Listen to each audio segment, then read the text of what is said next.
But Today on Adversity to Strength for myself, Lee Freeman, I'm honoured to introduce my guest, John Comerford.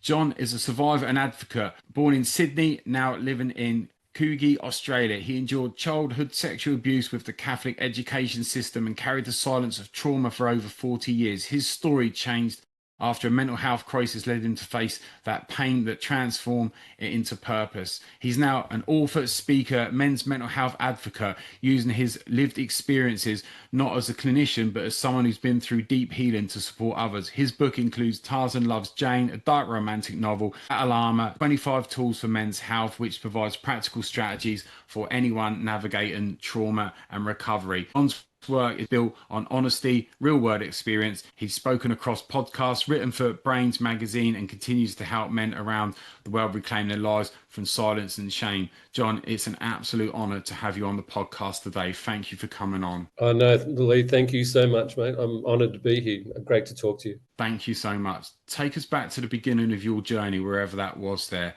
John. Where did it all first start with yourself? Yeah, so I was born in Sydney, Australia, to a very Catholic family, and two of my mum's sisters were nuns. So we went through the Catholic education system. When I was 11, I was in year 6. On a day, every Wednesday there was a midweek mass at the church right outside of my school, and that year 6 class was tasked to clean up after that. So after that mass that day, I was sent into that church to clean up. And part of that cleanup, I was caught in the back of the church by one of the Christian brothers that was at that school. He was actually my year 5 teacher. He'd retired, but still lived at that school. He caught me in the priest's change room, and I was actually eating a bit of holy bread that they'd left out. And unfortunately for me, that he raped me during that when he caught me.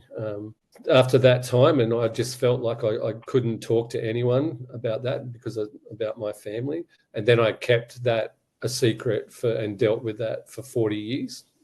And then when I was 51, there was a lot of stuff going on in Australia around institutional sexual abuse against children.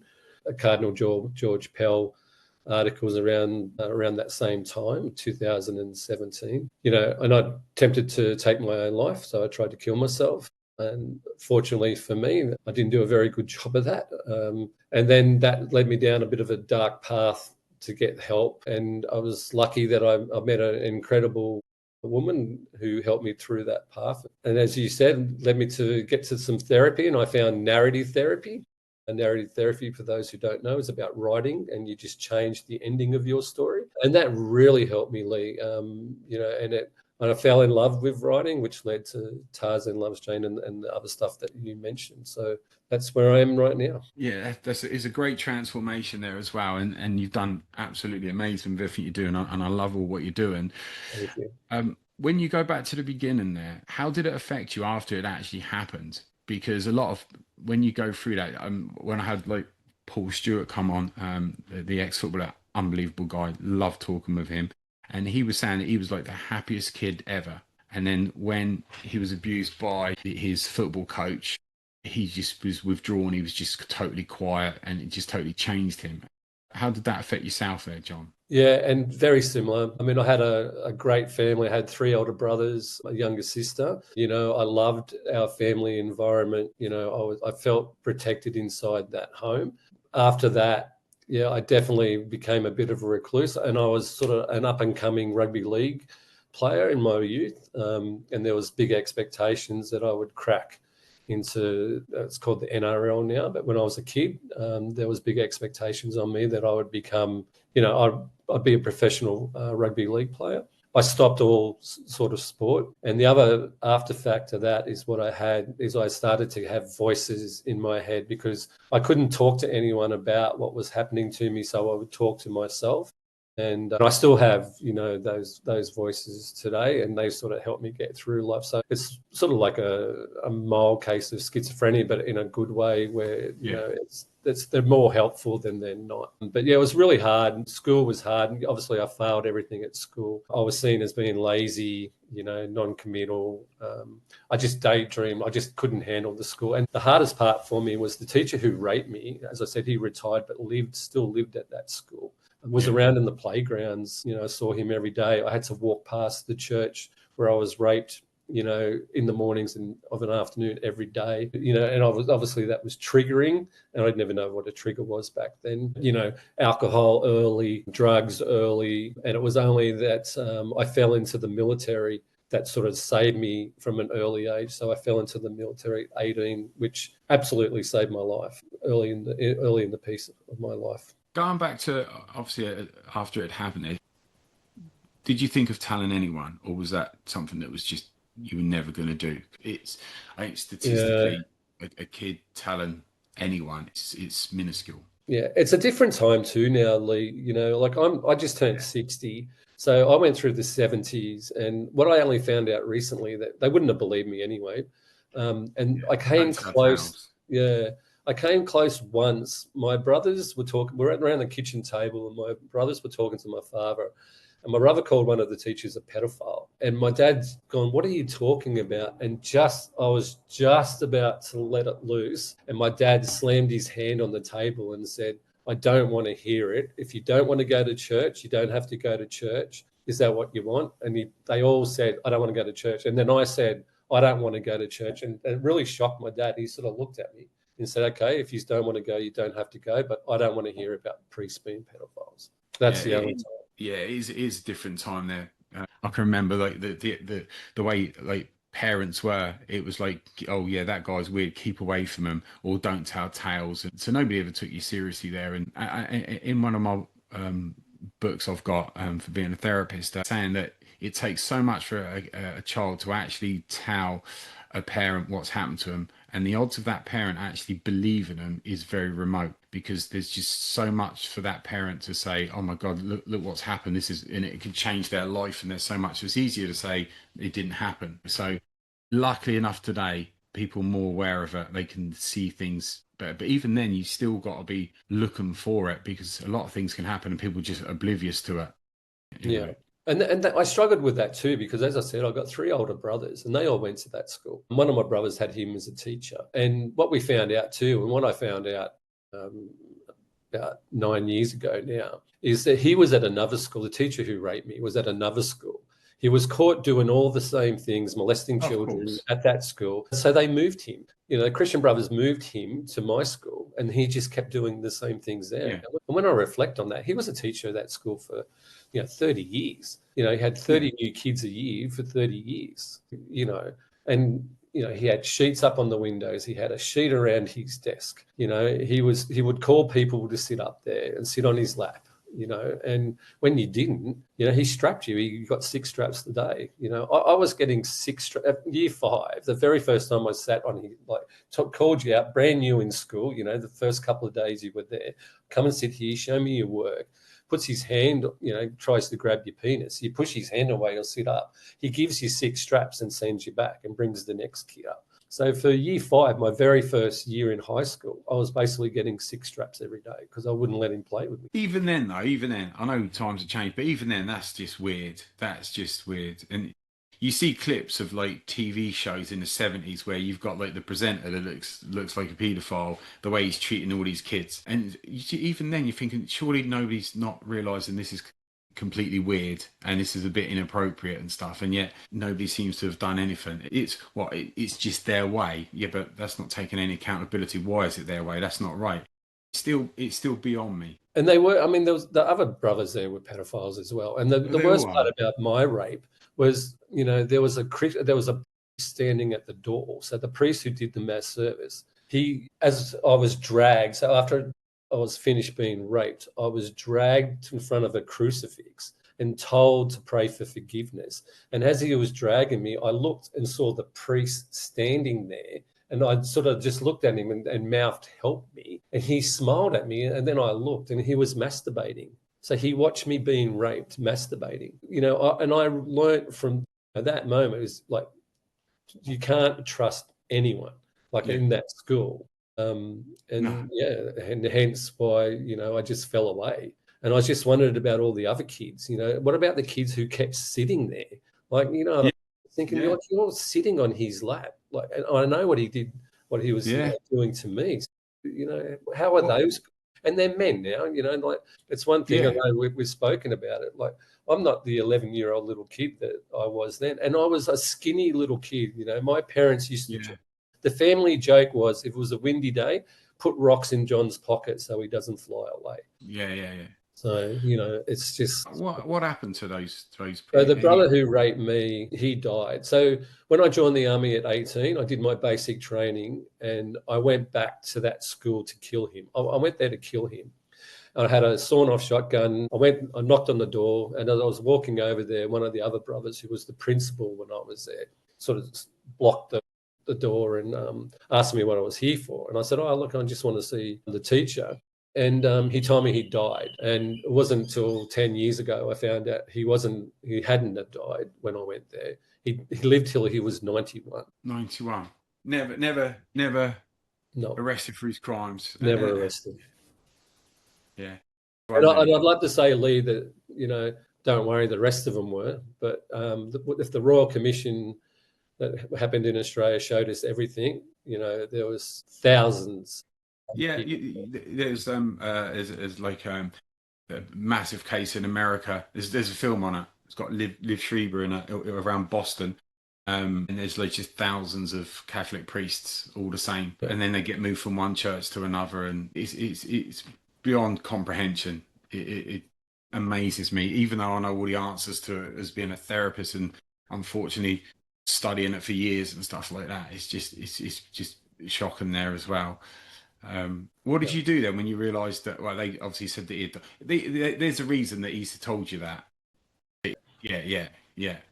And when I researched it all, when I went back, like when I found out years later, I researched him and the schools he was at, and then started reading the articles about, one of the guys who spoke up about him. And then, there was all these following effects. And as I said, I did a newspaper article about what happened to me in Sydney. And, that newspaper article was the most read newspaper article across Australia online that day. And I had so many people reach out to me from that school, like hundreds of boys, they were boys, but men now, wanted to contact me and talk to me about it. And I did that at the start. I contacted a few of them, but I just couldn't cope with it because I hadn't really dealt with my stuff. Yeah. And then all of a sudden, I literally rang my father when I was flying over to do that newspaper article and said, "Dad, I need to talk to you. I was raped at age 11 at school. And I'm about to do a newspaper article about it. It's going to be in the Sunday papers this Sunday." My dad's just like, what? And then all these people contact me, but I just couldn't cope. I wasn't ready to talk about it. Well, I thought I was, but I hadn't done any therapy. I just thought, like ex-army boy, I'll be right. I'll get on with it. But, I couldn't. And that sort of sent me down into that spiral. But yeah, there's so many. You good? All good. Okay. Yeah. No, and that's just saying that, yeah, and I couldn't cope with it at the time. But now, I went through therapy, worked really hard on myself, found a really good partner. She's been incredible to me. Found narrative therapy, and then, wrote Tarzan Loves Jane, and I made it a dark romantic comedy because I just didn't want it to be all about what happened to me. I wanted it to be about what happened when I dealt with that. And the book's dedicated to her, and it's our love story, it's how we met. And then what happened, and here we are. And so it's just a thank you to her for getting me through that time. Yeah, I mean, even just with the comments that you've put on your social media, you can tell how special and important she is to you and how important she's been in your life there as well. And if you've got somebody that's that supportive of you and understanding, it makes all the difference, especially when you're going through what you're going through, because yourself, it's kind of never ending. So it's about being on that journey and trying to work through it and improve it as much as you can on a daily, weekly, monthly basis there as well. Yeah. Even last Sunday, we're sitting here and a song came on. It was an old ELO song that we used to have in our house. And it was around, I had a look at the date, so it was around 1976. That was when I was raped. So it would have been around that time. And I was sitting here doing some work and I just started crying. I couldn't stop crying. And obviously Amber's sort of going, "What's wrong?" And I couldn't even talk. And then, obviously she comforted me and we got through it. And she said, "What's happened?" And I said, oh, it's this song. I just remember laying on the lounge room floor with headphones on, listening to this song. And then we sort of got in the car and it sort of came back on. And and she went to turn it off. And I said, no, don't turn it off. I don't want to cry every time this song comes. And so she just pulled over, like held my hand, and we just got through it. And to have someone like that, it's just amazing for me. And I'd say it, and as you said, I do say it. She's the best person I've ever met in my life. She's an amazing person. What was the ELO song? It's on the first New World record, and the song I'd have to have a look. Yeah, but yeah, it's about, he sings about when he's like, the song's about he's in space and he's singing back to his family. Yeah, so I love ELO, and the thing is, I know from like whether it's like breakups or whatever, you could be like with somebody that likes the same artist as you, and you put the song on and he reminds you of them, and you're like, well, shall I avoid listening? No, actually, I like that music, and I'm just going to play it through it, and eventually I'll overcome it, and it's like you've reclaimed that song there as well, and especially somebody like ELO, you don't want to be not listening to ELO.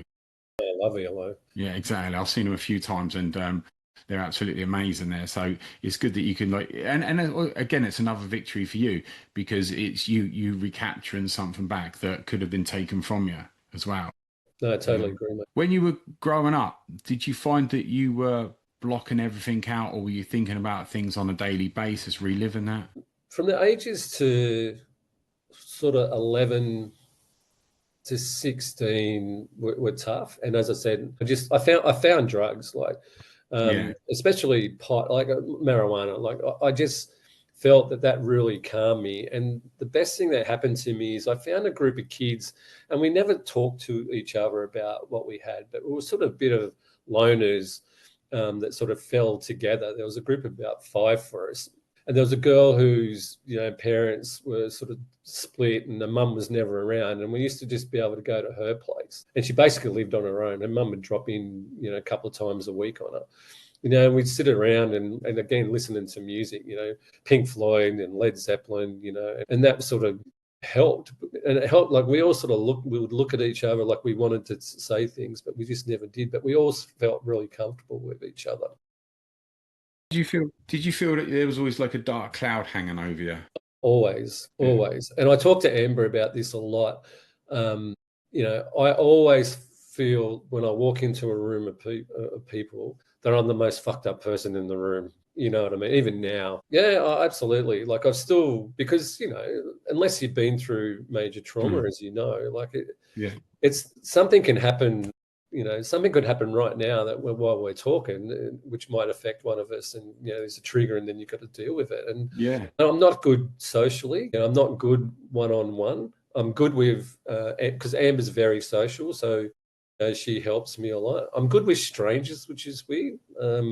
I'll have a conversation with someone in a supermarket, but if I'm at a party or something, I struggle with that. So I'm not sure what that's about. I think a lot of it is because when you're a kid and an adult abuses that trust, and it's meant to be somebody that you trust, so your brain's more likely to react to people that you actually know and should be able to feel comfortable with. Whereas if it's a stranger, you haven't got that connection, so your brain senses that it's actually safe with a stranger as opposed to somebody that you know. Things like that. So, which makes sense. And you get all these strange reactions there. I mean, I've done so much studying over the years, and you do find answers for everything there. And it does make a big difference, which is why going through therapy makes a big difference to people's lives there as well. How did you feel when you first went into therapy? Because I would imagine that you were probably at rock bottom, which tends to be the way. We always go to rock bottom before we decide to get actual help. Yeah. No, I was deep rock bottom, and I write about it in Tarzan Loves Jane. I just felt the time that I tried to kill myself, I just remember laying on my bed, and I just felt like I was just sinking lower and lower, and I could look up and just see this tiny light, and it was just like, it's time. I can't keep doing this. I've been married 3 times. My 3rd marriage was blown apart with this. I had 2 children, or I had 4 children at that time. I wasn't seeing my children enough. It And, I just decided that it was too much. As I said, the best part about that is I didn't kill myself, and I am so grateful for that part every single day. It's only recently where I really went down and reflected on that part and sort of dealt with that. But, I had a really good therapist when I first came out about it all, an amazing therapist. She had a lot of high profile cases in Australia, and I just stumbled across her. She was doing some like relief work, helping out on a work. So we get I was in mining, so we get a number. If you've got some mental health problems, you can call. Right. She was just doing some, work for free to give back, and I just stumbled upon her on the phone. So she was amazing. And then when I moved back to Sydney, she was in Western Australia. I couldn't find a therapist, and I talk about it in Tarzan Loves Jane about how much me and my therapist would just not get on. We argue and not argue, but I just couldn't relate. Like I just couldn't find anyone to relate. And what I say in Battle Armor is finding the right therapist is like finding a good girl. That's exactly what I say. Yeah, like the first one mightn't be the right one, but you just got to keep going, and they won't mind. I'm sure people say, "Look, we don't gel," or whatever it is, right? Yeah. But and then I found, as I said, narrative therapy, and she was amazing and just got me on that path. And I sort of stumbled across that after Amber and I were going through a tough time. And she said to me, "Look, you're gonna have to deal. You keep saying that you've had therapy, but you're still dealing with this stuff. You need to get help. Like, if you're not going to get help, we can't be together. But if you decide to get help, I will stand by your side every single bit of it."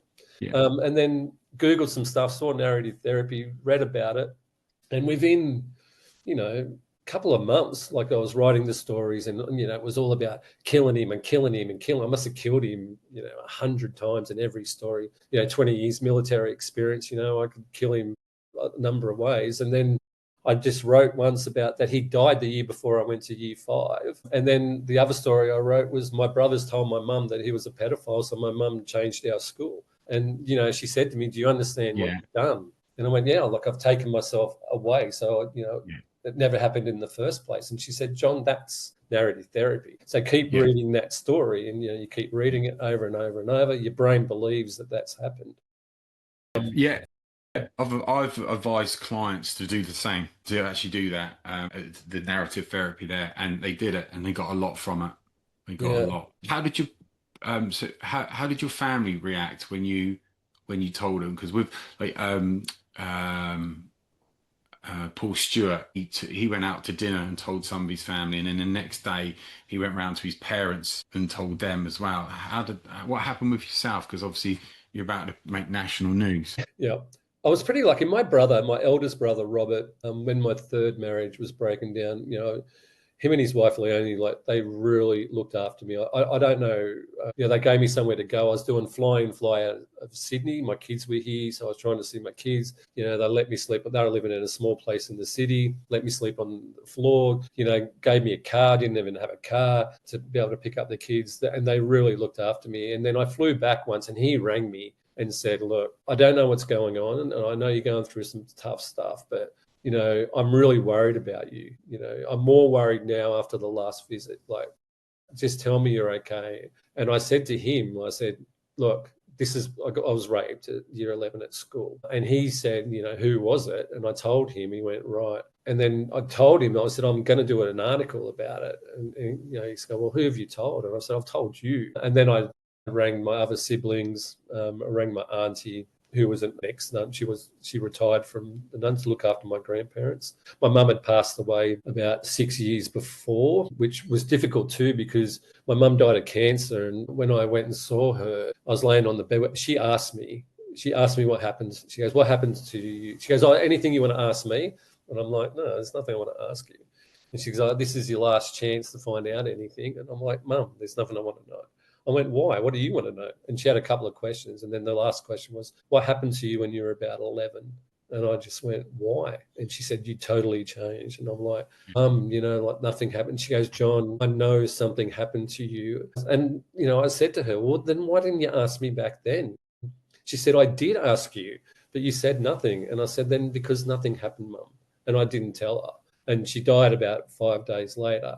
And so then I had the guilt of that, not telling her. And then all that stuff I told you before about the Catholic Church and all that was coming out. But yeah, when I wrote that in the book, that's in Tarzan Loves Jane. And I remember writing that and just bawling my eyes out, like for about a week trying to write that chapter.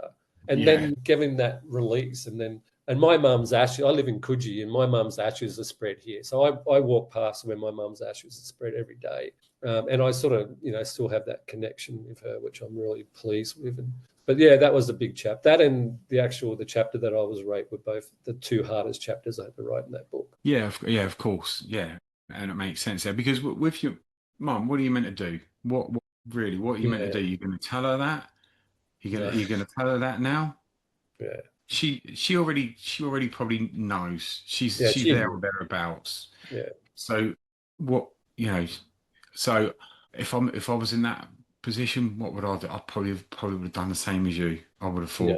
I would have thought, but because it's not an easy one there as well. When you first spoke about it, how did you feel actually talking about it? You actually saying these words because sometimes a lot of survivors they're saying the words and like, am I actually? And when you're reading books, you actually, am I even reading about myself?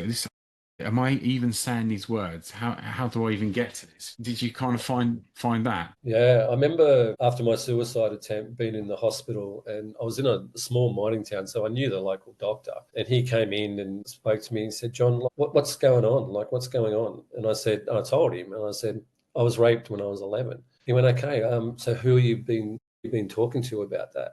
And I just said, "Doc, you're the very first person I've ever told." And then this outpouring of emotion, and I don't know how long it went. It was a while. And yeah, he was just so good, like just put his arm on me and just went, just, I'm here, just get it out. And then, by the time I could talk about, like start talking again and, trying to sort myself out, snot running out of my nose and all that sort of stuff and calm down. And, obviously, I think he gave me some medication pretty much straight away and then wrote out all the usual scripts. And then, I went into my car and then sat in my car and then just this feelings of, oh my God, now someone knows my deepest, darkest secret. Then I felt like, holy, I'm going to be judged for this now. Like, how am I going to cope with that? And then as I told people, I'd still cry when I told people. Yeah. But the 10th time I told someone I didn't cry, I felt upset. And even talking to you about it now, I'm fine to talk about it, but I still have a feeling. Yeah, of course. Yeah. Like that feeling will never go away. But I think, again, going back to Tarzan Loves Jane, writing that chapter, that took the longest. I had a friend, a bit of a mentor, and she said, look, writing that chapter, I'm going to give you my advice, and you need to think about what you want to do. And I went, right. She goes, you're going to have to take the reader to a place they don't want to go. And to do that, John, you're going to have to go to a place you don't want to go. And, it's blow for blow. What I remember, what happened to me. And then, you write it, you have that outpouring of emotion, on and on and on and on and on. And then you got to go back and you got to edit it, So I probably read that chapter 100 times. And, even now I force myself to read that probably once a month. Yeah. Because it's still narrative therapy, right? And, it got to the point where when I read it now, I still, at the end of that chapter, I just went, and I got a thing I say to myself is, look how far you've come. Yeah. There you were, that's you. And look at you now, what you're doing to try and help other men get through this. And I'm really proud of myself. Without doubt. I mean, you should be proud of yourself for the courage you have to face up, to deal with it, to speak out of it, to continuously work on yourself, to realise the things that you need to put right through no fault of your own, caused by somebody else that decided to make a choice and do what they did. And then to get to a point where you want to help other people out there as well. What made you decide to, while I've like come out and spoke about this, I actually want to help other people? Because some people might say their bit and go, you know what, I've said my bit and I'm going to go back in, but you've done the opposite. Yeah. I think because when I found out that the teacher who raped me had done it at other schools, and I knew that, what was going on at that school. So I did the newspaper article because I just wanted everyone to know, everyone's parents, for all those kids who went to the school who changed. You know, Mm. parents would have been thinking, what's going on with you, where you went, like you were this bright kid and then you went with someone else, because I knew I wasn't the only one. And I know like over 100 kids, you know, reached out straight away, over 100 from one school.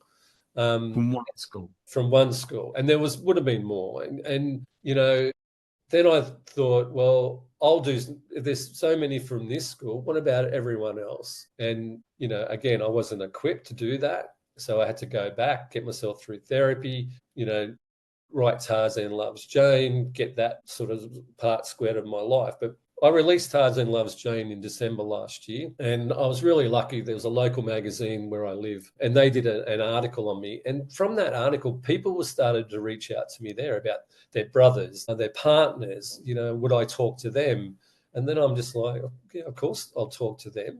And then that sort of led me on, well, if it's them, there must be more. I'm going to start talking about this on social media. And then the organization that helped me was called SAMSON, Survivors and Mates Support Network. They're the only organization in Australia that help men that, you know, were sexually assaulted as boys. Amazing organization group. And were having an open day, and they were supporters of Tarzan Loves Jane.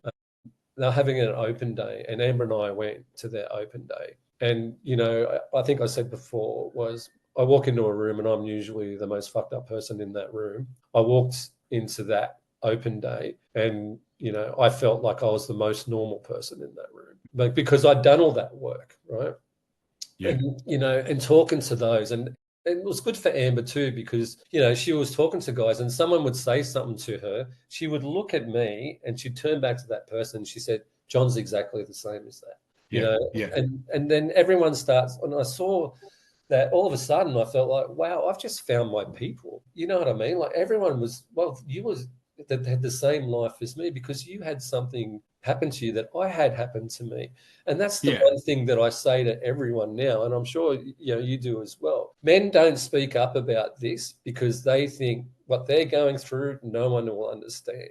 But when they speak up, they realize we all went to the same thing. We've all been married numerous times. We've all got jobs. We've all had problems with alcohol. We've all self-medicated, and we all had shit sleep. So we don't sleep well. Like, you know, we all have these things. So we're all united for something horrible happened to us. And then that led to Battle Armor, because I thought if I use these tools and I make myself do things every day to make sure my mental health's okay, well, maybe this will help other people do that. And that's where Battle Armor came from after that day. Because I got in the car with Amber and I looked at Amber. She looked at me and I said, do you think this is what I'm supposed to be doing? And she went, it's 100% what you should be doing. And I think you should be doing it. And that's where I went. And that day ramped up what I was doing. You know, I did a post today. I clicked over 5,000 followers on Facebook. I was 328 2 months ago. So, you know, the people that are connecting to me are men or partners, sisters of men who went through either sexual abuse or mental health problems. They're the ones who are following me, and they reach out. And I get. It's great, and it's just going to keep on growing for you. But I think we've gone back to when you meet other survivors that's been through the same or similar. There's almost something comforting about that, because when somebody's been abused, they always assume it's just them, even though they know it's not. They just think it is, and it's so isolating from the world. There's the shame, there's the guilt, the self-blame. The list goes on. And you become so withdrawn that it's very difficult to even speak to somebody about that.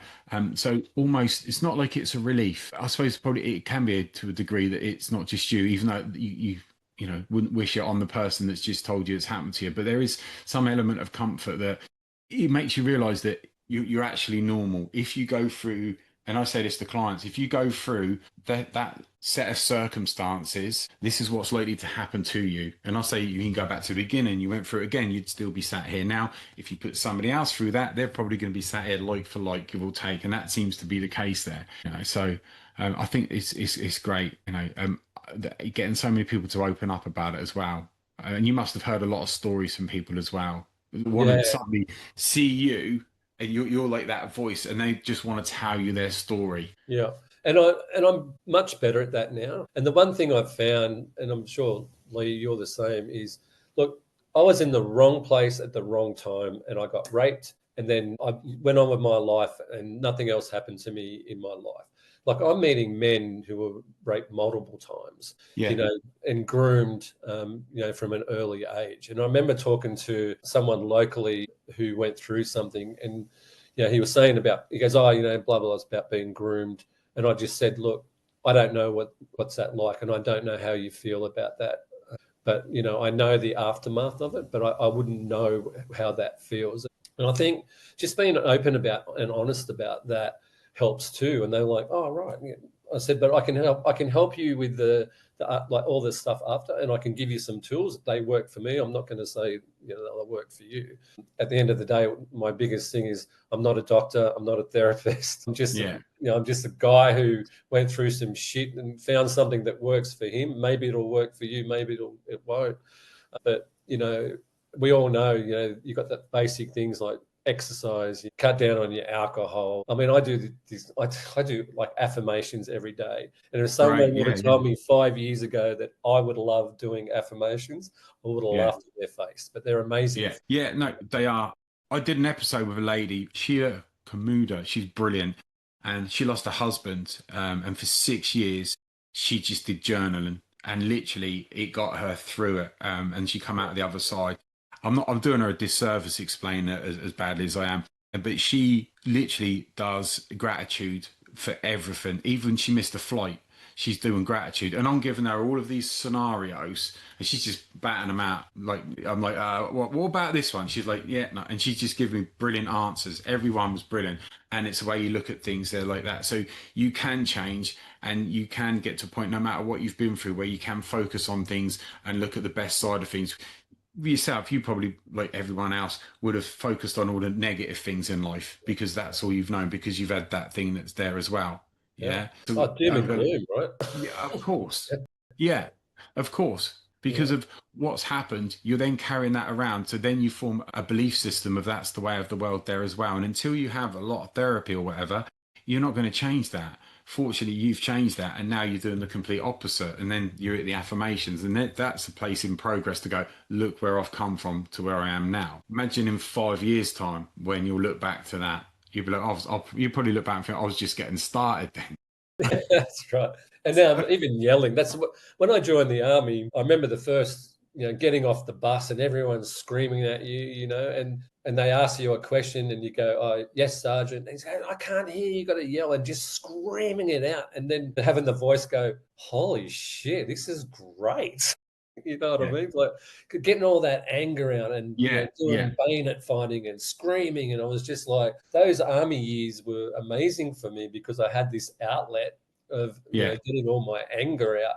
And even now, I went back to doing the yelling, and I got my son to do it with me about a month ago, just because he was going through a bit of a tough time. I just, he's 17. I said to him, "What do you think of that?" He goes, "I thought it was going to be stupid." He said, "But I actually felt really good." Yeah, it all builds up. Like, the anger builds up. Anger is your secondary response. It's trying to protect you from what's underneath, which is the real pain. So that's where the anger comes from.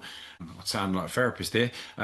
Where it's unresolved, it's just going to keep filling up. It's going to keep filling up. And the analogy that I give to clients is like you've got a Coke bottle that's been shook up. You take the lid off, something tiny, tiny thing, overreaction, and it all comes flying out. And that's why it's important to have the therapy to work on yourself, because then you can manage and deal with your anger and all of the other feelings that come with it. Yeah. It's great that you do that. Yeah, I Definitely. need to do it. I mean, my biggest thing now is I just want to be the best person I can be. I Yeah, mean, not only for Amber, but for my kids and also for myself, right? yeah. And I deserve And it. and the other thing is that it's every day that you get up and every day you have a good day, it's a victory for you. You win, they lose. Yeah. Now that can sound quite hollow when somebody's going for a real dark time and tough time. And there's a few things that I've learned and studied, whether it's for myself or for clients or whatever. I sat and as a therapist, I will never just tell a client what they want to hear to be nice. I can't do it. It's not in me. I'll just get another therapist. I can only be blunt, to the point, and honest. And I say, when you've got somebody that has abused children, that person, and I'm not trying to make you feel better, that person hates their self. Their life is miserable. I don't care what it looks like on the outside. They've got self-loathing. They've got no self-worth. They've got no self-esteem. They feel inferior. A lot of the abuse is not even about sex. It's actually about control and power because they feel so incompetent, just so weak there as well. So yeah, they might not have been arrested and sent to prison for what the crimes they've done, but that person will walk through life absolutely miserable no matter what they say or do there as well, and that is the case there as well. So whether you get satisfaction from it or not there as well, and what I say to clients, or like to myself, is let's be the best version of myself. Let's get up every day, keep working on yourself, that sort of thing. So like for me, like with my mum, I disowned her years ago. Biggest piece of shit there is, shout and scream at me, you're thick, you're stupid, you're never going to do this, you're never going to do that. And I believed it for years. So I was doing dead end jobs, couldn't hold a job down in some factory minimum wage. I tried to bet myself, oh yeah, you're not good enough for that. You're too dumb for this. You're too dumb for that. And because you're a kid, some people are like, well, I'll prove you wrong. Well, you just believe what your parents tell you. And so every time I try to do something, you're a dreamer and stuff. I even tried to move to Australia when I was 18 because I was like, I just want to get out of it. And I spoke to my cousin that lives in Australia, Adelaide, and she's like, yeah, all you got to do, Lee, is come over. And I was like, yeah, brilliant, love to. She said, just get the flight. I was like, brilliant, start saving up. My mum's got on the phone to her and said, yeah, he's not coming over. And I could hear her down the phone going, yeah, but he can come and stay with us, doesn't need any money. I can get him a job. She's like, no, he's not coming. No, he's not. No, he's not coming. And just hung up there as well. So it just, instead of like, it just knocked it out of me. So it took years for me to get to where I wanted to go. And I'm like, I'm in my 30s here and just things ain't right. I'm really unhappy. I don't know why. I can't make decisions. The relationships are a disaster. And even like my mum, I sod all to do with her, but she'd turn up and visit. And even before I started to become a therapist, she was telling me, you've got the wrong attitude. You won't even do the first qualification. You won't do this. You won't do that. And in the end, I just disowned her. It was the best thing I ever did. I only wish I'd done it sooner. But I weren't even there proving a point. I'm going to prove you wrong. I just gone and got on and done it. And then I got to the point of all the work that I did in therapy is to be the best version of myself. I do my best to be nice to every single person I am. I refuse to say anything negative to people because I had that. Why do I want to make somebody feel bad about myself? So like yourself, I try and do the best I can every single day and achieve it. Like with this podcast, the amazing people I've got on there, I love doing it. And that's a success for me, whatever level that goes to in the future there as well. And obviously being a therapist, doing a job where you actually help people change their lives for the better as well. So for me, the successes that I do and being a better person and surviving every day and getting up is my victories, and it's their defeats. You know, 100%. you got a stepfather that's rotten and that's dying in a Spanish prison, never to be seen again, thankfully. And a mum that, well, I don't even call her mum. I only call her by her actual name, Rita, because she doesn't deserve to be a mother. That she's just living a miserable life in denial. So okay, fine. I'm not going to let you take any more of my life. I'm going to live it to the best of my ability. And it sounds like that's the same what you've done. And the likes of people like Paul Stewart, a lot of other survivors out there have done it as well. And you're that's the right, way it's to go. taking some power back, right? Of Giving course it yourself is. the power. Even my father, and I love my dad, and he was a great father. He worked his ass off for us kids. And when I released Tarzan Loves Jane, when I told him, he said to me, "Oh, you wanker." He goes, "What's the book about?" I said, "It's a book about me and how I met Amber." And he went, "Oh, you wanker." Not, "Oh, wow, you've written a book." It was just like that. And that's just, how we were brought up. You know what I mean? You can't be above what you're doing. You can't, like my Yeah. eldest brother, like he tried so many things. He was going to be a model. He wanted to sing, he wanted to do all these things. And even us as a family, it was just like, oh, Robbie Bond, like, good on you, like all that sort of stuff. Like it was shit on him to trying to be better. Yeah. I reflect on that a lot now. So Yeah. what the fuck was wrong with my family? Yeah, I mean, I look back now, and you got like a stepfather that couldn't read and write, that was telling me I was thick and stupid, never going to amount to anything. And you got my mum, no qualifications, never done anything in her life, worked in factories mainly, or some like minimum wage, low paid admin job or something, and that was it. So I did obviously endless work on myself, and I know now that's them telling you their limitations, trying to hold you back, trying to keep you down to their level, because when you start outgrowing them, it emphasizes where they are in their life. So if they can keep you back there as well. So for me, it's just like, well, what can I achieve today? I can't even sit still watching TV much because I've got to read books. And then I have like books galore coming through, more books than I can read. I've got to be learning. I'm like learning my fourth language now. Oh, You're it's told amazing. you're told to you're thick and stupid and stuff. And so now I didn't even sit down and think I'm going to prove you wrong. It's just the way I've evolved. So I have to be learning. I have to be, and then I have to learn a subject to be an expert in it because I don't like not knowing the answers there as well. So that's why like, I'm brilliant in like music quizzes and stuff and fun. Yeah, Or the number ones and things like that. So with like the like I'm into like sort of history, World War I, World War II, and German history. So it's not just like reading books and documentaries. I've been all over Europe, going to the actual battlefields, actually walking around Berlin and stuff because I need to get that knowledge there as well. Um, for me, every time I learn something new, not only is it a victory, I'm educating myself, but it gets me further away from what they are, which is just, their life, it just couldn't have been more minimal than what it was. yeah.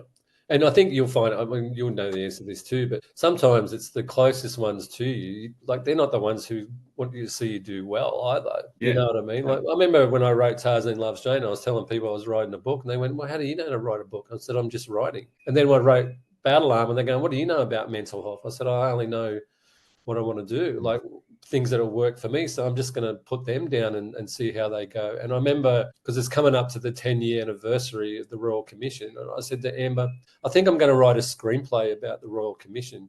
And like, she's Yeah. like, that's unreal. You should do that. But when Go I for it. mentioned it to Yeah. someone else, they went, what do you know about writing a screenplay? I went, nothing, but I didn't know how to write a book. And I did. Like, I'll find out how to do it. And that's what I want Yeah. to do. With me now, I'm like, if I say I'm gonna do it, I'll do it no matter what. And I won't sit there thinking about, I'll be there common sense, but I'm not going to sit there about all the things that could go wrong. I'm just going to do it. And whatever comes my way, I will deal with it. Can other people out there achieve what I want to achieve? Yes, they have. So is there any reason why I can't? Doing like the podcast, which is a big deal. I always wanted to do it. And I sat there, come out of the concept, which people seem to love. And I just went and got on and done it. I didn't think about it. I set it up there, and I'm like, oh, guest? How do I get guests? What for the? I'll just figure it out along the way. I'm still learning how to figure it out as I go along. But it's working. People like it. People come on there. I've been really lucky with the people that I've had on there, the comments that I get there as well. I'm like, brilliant. But do I know what it? No, and I don't care. I don't care that I don't know what the answers. Do I listen to anybody that's not doing what I want to do? No, I won't give them the time of day. I surround myself with people that are smarter than me. I always joke, and it's true. If I'm the smartest person in the room, then I'm in the wrong room, and that is Yeah. the case. So, Yeah. if I want to learn a write a book, which I want to do, I'll be like, John, can you give me some tips here, please? That sort of thing. I'm not going to ask somebody that hasn't done it, but well, I think maybe, yeah, whatever. And I'm never going to take advice to somebody that hasn't done what I want to do. All simple stuff, all like what you see on the old Instagram posts and that, and it's so true. Yeah. Yeah. If you can't, you shouldn't worry about people who don't know you. And I saw I can't remember who said it, but they said, if you've got a problem with me, call me. And if my name's not on your phone, then you don't know me enough to have a problem with me. That Yeah. is a great one. Yeah. And I think about that a lot every day because you know what it's like. You're on social media and I get some horrible comments, and it used to really affect me, but now I'm just like, hide, let's move on, laugh, have a joke with Amber. Oh, look, now I deserved it all. If you feel that something's not right with you, if you feel the need to try and make somebody feel bad about themselves, why would you do it? Happy people don't do that. How Yeah. many happy people do you see going around trying to make other people's lives miserable? So if somebody wants to make a comment, if somebody wants to be horrible, what does that say about you? Now, they can dress it up any way they want, but why do you feel the need to try and make that person feel bad about themselves? And I understand it. Yeah. Lucky enough, as a therapist, you kind of like know these answers there as well. So, but it is what it is. And as long as you stay focused on what you want to achieve, and then that's it. And these sort of things, you're not gonna worry about that. What's next for yourself? Because you just seem to be like getting bigger and bigger, and everything's growing for you. And Yeah, I think podcasting's next. Amber's sourced a podcast room, and they've been amazing because Amber showed them what I'm trying to do here. So, I'll definitely want to return the favor here. And so that's around October. Battle Armor was released yesterday. So I want to spend some time promoting the book. It's really important to me to give back to Samson. I mentioned 100% of all the profits of that book will go back to Samson. I continue to write for Brains magazine, and I love doing that. I'm really pushing myself. I just love writing so much. I'm pushing myself to go deeper into, what sort of people have been sexually abused as children and things they want to know. I think my last episode was around sleeping, sleepers. People who just, when they get to a certain age, something's not right, and they go in and they found out they were abused. And that was amazing, and I'm a bit like you, like I sort of read something and I spend, a month researching it and to work it out. Then I'm just like, oh my God, not that that was me, but I sort of had times in my life where I sort of pushed it aside. But I had this time where if I didn't deal with it, it was going to kill me, right? So that was something I enjoy doing. And I just, I think I want to just keep writing, and, I want to write a comic. Like, I've got little things that I want to do. I want to make sure that men's health's now. I think with Tarzan Loves Jane was my story. Battle Armor is about, helping other men. I think I'll do something around the Royal Commission, and then I'll sort of not leave it behind, but I want to move on, keep around doing the podcast and helping, other men, survivors, keep doing that, but write something a bit away from that. So I want to write a comedy, I want to do that.